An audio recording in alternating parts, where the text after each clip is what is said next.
ঘুমের আগের সহজ ও শক্তিশালী আমল।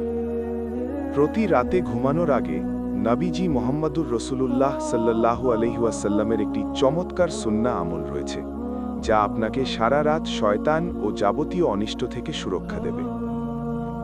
আমলটি হল, প্রথমে দুই হাতের তালু একসাথে করুন।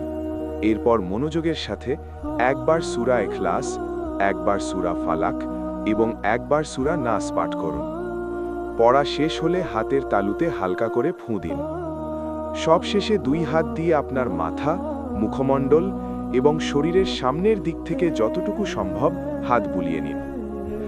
নবীজি মোহাম্মদুর রসুলুল্লাহ সাল্লাল্লাহু আলাইহি ওয়াসাল্লাম প্রতি রাতে ঘুমানোর আগে এভাবে 3 বার আমলটি করতেন। আসুন, আজ রাত থেকেই আমরা এই ছোট্ট সুন্নাহটি পালন করা শুরু করি। আল্লাহ আমাদের সবাইকে সুন্নাহ অনুযায়ী জীবন গড়ার তৌফিক দিন। আমিন।